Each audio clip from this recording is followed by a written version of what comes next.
ദേഷ്യായല്ലോ. അവനിപ്പോ വരും അമ്മമ്മേ. പീടിയെ പൂട്ടി കടവും കിടന്ന് ഇങ്ങോട്ട് എത്തണ്ടേ? നാണക്കുട്ടൻ നമ്പ്യാരെ കൊണ്ട് എഴുതിച്ച ആ തകിട് അത് കുട്ടിയുടെ അരയിൽ ഇല്ലാവോ? ഒക്കെ ഉണ്ടമ്മേ. ആണുങ്ങൾക്ക് ശാപമുള്ള ഒരു തറവാടാണ്, അത് ഓർമ്മയുണ്ടാവണം. അമ്മയൊന്നും മിണ്ടാണ്ടിരിക്കണുണ്ടോ? നാരായണ എത്തിയില്ലോ. ആവോ, ഇപ്പൊ കണ്ട എന്റെ കുട്ടിക്ക് ഇങ്ങനെ ഒരു കുറവുണ്ടെന്നേ തോന്നൂല. രണ്ടു കാലും ഉള്ളമാതിരി തന്നെ. ആ വടി ഉപേക്ഷിച്ചതേ ഐശ്വര്യായി. ആ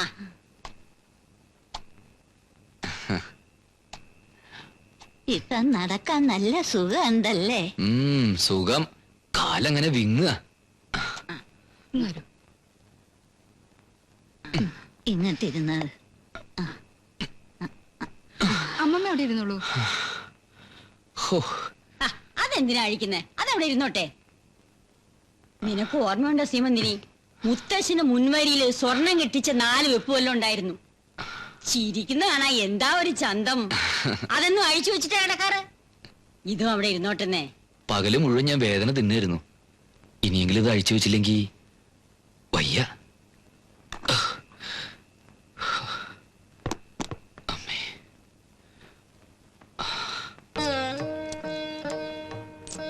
60, 60, 30, 90. ദാ ഈ ഇരിക്കണത് കൂട്ടിയോ മോനെ? ഓ, ഞാനത് വിട്ടുപോയി. അതാ കണക്ക് ശരിയാവണ്ടിരുന്നത്. നോട്ടൊന്നും കിട്ടിയില്ലേടാ. നോട്ടൊക്കെ ഇവിടെ ഉണ്ട് മുത്തശ്ശി. ദാ ഇത് മുഴുവനും ലാഭം കിട്ടിയതാണോടാ? കച്ചവടം തുടങ്ങിയല്ലുള്ളൂ, ലാഭമൊക്കെ വരാൻ പോകുന്നുള്ളൂ. കുറെ കൂടി അധികം സാധനങ്ങൾ വാങ്ങണം. നിറയെ സാധനങ്ങൾ ഉണ്ടെങ്കിലേ നല്ല കച്ചവടം കിട്ടൂ. അതിനനുസരിച്ച് ലാഭം ഉണ്ടാവും.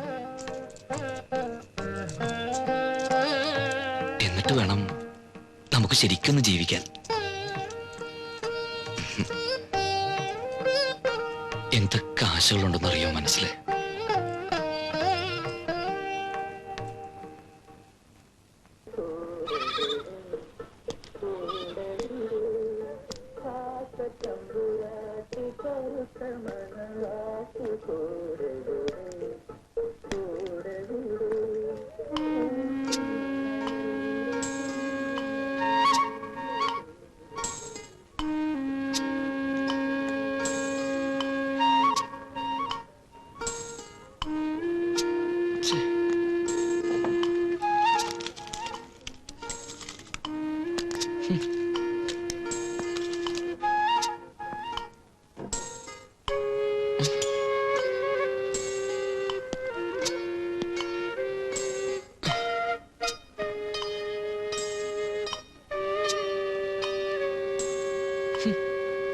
എന്തിനാ അതെടുത്ത് കളഞ്ഞേ?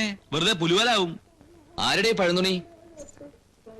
ആരവിടെ എങ്ങനെയൊക്കെ വൃത്തികേടാക്കിട്ടിരിക്കുന്നത്? അതാ അപ്പൂട്ടിയാ. ആരായാലും എന്താ, ഒരു കടയുടെ ഉമ്മർത്താണ് അതൊക്കെ കൊണ്ടിടുന്നത്. കണ്ടോ, ഇവിടെയൊക്കെ വൃത്തികേടാക്കിട്ടിരിക്കുക. ഞാൻ ഐശ്വര്യമായിട്ട് തൊഴിൽ ചെയ്യുന്നൊരു സ്ഥലമല്ലേ ഇത്?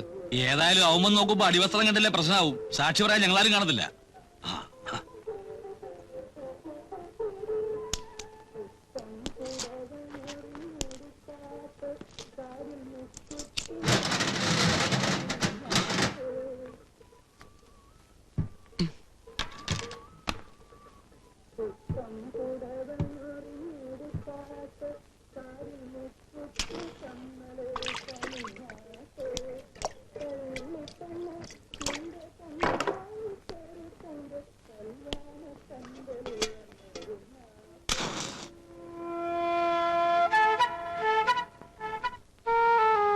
എന്തേ, എന്താ വേണ്ടത്? 1.5 കാലേ ഉള്ളൂ, എന്നിട്ടും ഇത്ര ചങ്കൂറ്റോ? മനസ്സിലായില്ല. മനസ്സിലാക്കി തരാം. ഇപ്പൊ വേണോ? എന്റെ ഒരു സാധനം ഇവിടെ കൊണ്ടുവരാൻ നീ എടുത്തു കളയും അല്ലേടാ? അത് ഞാൻ മാറ്റിയിട്ടുണ്ട്. എവിടെ? ദാ അവിടെ. പോയി എടുത്തോണ്ടാ, ചെന്നെടുത്തോണ്ടാ.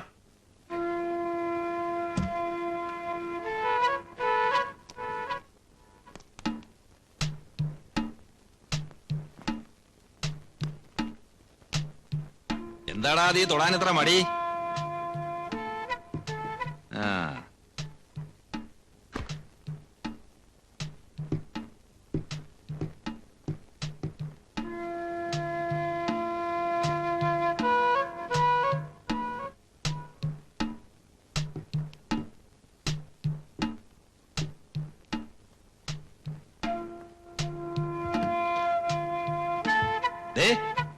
മര്യാദയ്ക്ക് സ്വന്തം കാര്യം നോക്കി ജീവിച്ചു.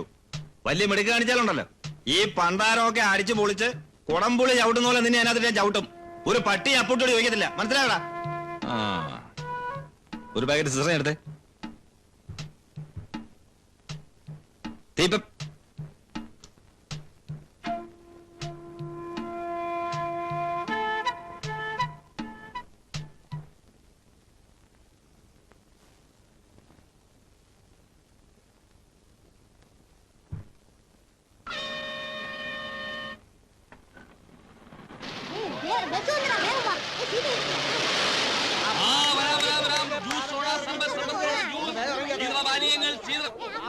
വേണ്ട. പീടി സേത്ത് മുറുക്കാൻ തണുത്ത സോഡ കുടിച്ചു പോവാം. തണുത്ത സോഡ കുടിച്ചു പോവാം കേട്ടോ. ശീതപാനീയങ്ങൾ, orange juice, fresh fresh fresh. മനസ്സും ശരീരവും തണുപ്പിക്കാം.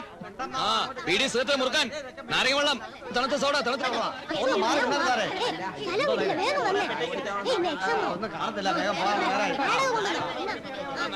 വെള്ളം, തണുത്ത നാരങ്ങ വെള്ളം, തണുത്ത സോഡ, തണുത്ത സോഡ, നാരങ്ങ വെള്ളം, സോഡ, നാരങ്ങ വെള്ളം.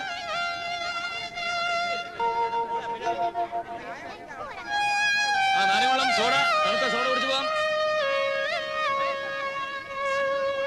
സോഡ, നാരങ്ങ വെള്ളം, സോഡ, നാരങ്ങ വെള്ളം, വീട് സിഗരറ്റ് മുറുക്കാൻ നാരങ്ങ വെള്ളം.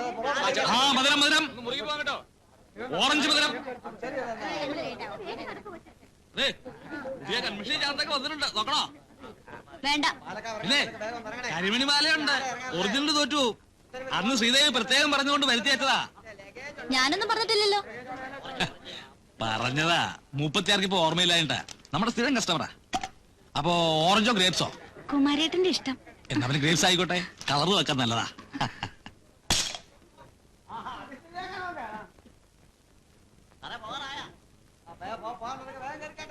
ചെട്ടിയാരെ, ഏതാ കുട്ടി? എന്താ പിടിച്ചെടുക്കണോ നിനക്ക്? അങ്ങനെയൊന്നുമില്ല. ആ കുമാറിനെ പോലെ വരവും പോവുകയും ചെയ്യണ പെണ്ണുങ്ങളെ കണ്ണു വെക്കാണ്ട് കച്ചവടം ചെയ്യാൻ നോക്ക്. ആദ്യം കച്ചവടം ഒന്ന് പച്ച പിടിപ്പിക്ക്. എന്നിട്ട് നല്ല മൊഞ്ചുള്ളൊരു പെണ്ണിനെ നിനക്ക് ശരിയാക്കി തരാം.